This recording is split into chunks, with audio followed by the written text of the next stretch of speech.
Now we already have mixed the concrete, so we're gonna start filling up the column, base, and crown. What I have done here, I have taken the 6-inch tube and I have filled it up with material I have. This way it will not collapse under the pressure of the concrete. Usually the concrete will be able to collapse something like this, but in this direction, this is strong. So we're gonna hold this one down, take the first scoop, drop it down, all the way around it.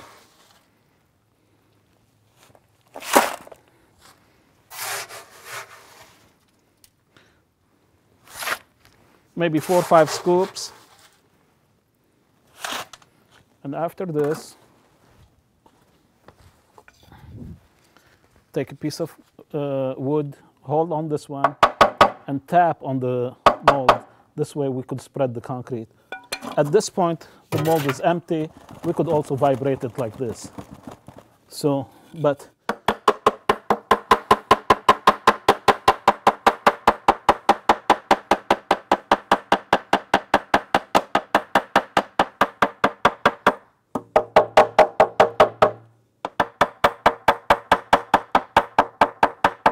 we'll tap enough this way, the bottom it start we'll get rid of all the air bubbles. As we start adding more, we'll stop and tap every time we do it. Some people, they decide they want to put rebar in the center of the column. That will give you the cavity. After you stack it up, you could drop rebar and fill it up with concrete. In an area where there's earthquake, this might be required. If you decide that you want the top to look different than the bottom, you could always stop the concrete. You don't have to fill it all the way to the top. You could stop it here. I have some of my customers who have done this, and it will look great. Now, this is already done. It's going to sit until tomorrow, 24 hours. Here what I'm doing, I'm putting the empty bags of concrete inside the tube. As I said, to make it nice and strong, it will not collapse. I already have one below it, and this is the second one. And what I'm gonna do, I'm gonna take, this is an old t-shirt, I'm gonna tuck it also inside. When I fill up concrete, this will stop the concrete from going inside this segment.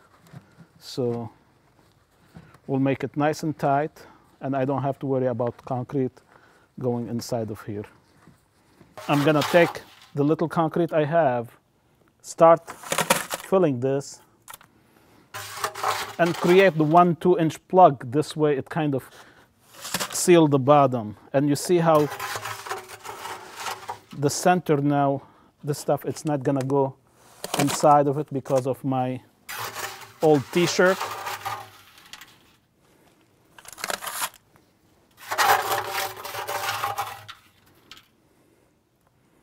Okay. I have almost an inch now inside of it, so you need to be careful. Before you start tapping, you'll have to hold both pieces together.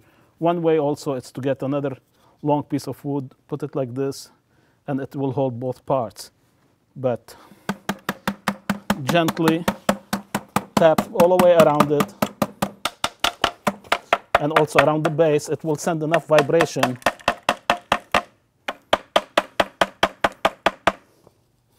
and this way it will create a nice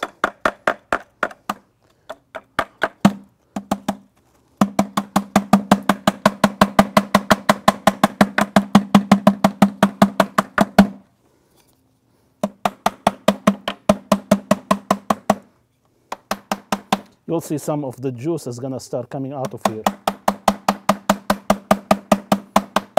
That's why I'm trying to minimize the amount of water coming out by creating this first 1 inch.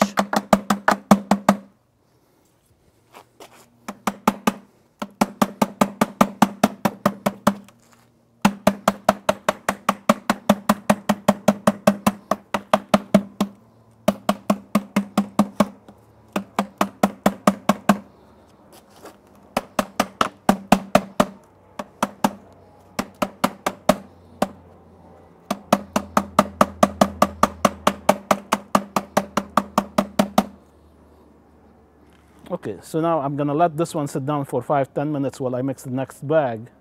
By the time I start putting the next bag in it, it should be nice and set to start adding to it. Now we have filled up this column segment with the fluted insert. I stopped just before the end of the radius here. This way, when I cast the second one, I will have an open flute, and the flute, they will match each other's. And this is the seam of the insert. You will barely see it. In general, I'm happy. There is not much water that came out of the casting, which means my first 1 inch did the job by plugging everything, and it's going to work out good. What we have now, it's the 2/2 molds that I showed earlier, and I have bolted them together on both sides. And you know, if you want to cast a long column, you could also stack another set on top of it, bolt them together, and cast a longer one. But I personally don't recommend it. It's easier to go ahead, cast smaller segment one at a time, and mortar them together. It's like a masonry work. What I have here, it's a piece of cardboard. It's 12 by 12 piece of cardboard. So I'm going to use it as the bottom. This way, it will not cast to the concrete. Use my piece of wood here to just hold this down and put my couple of early scoops.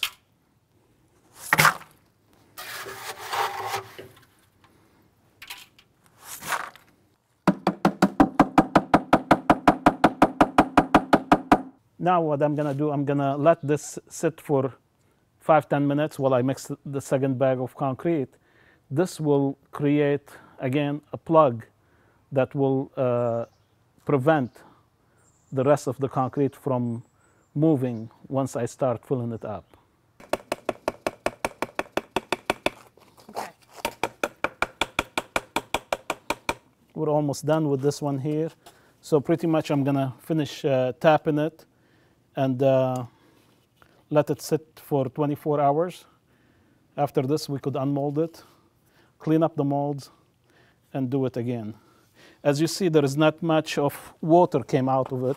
That's nice. If you get a lot of water, it means you didn't do a good job about plugging the bottom, the first 1-2 inch. So that's gonna come a nice cast.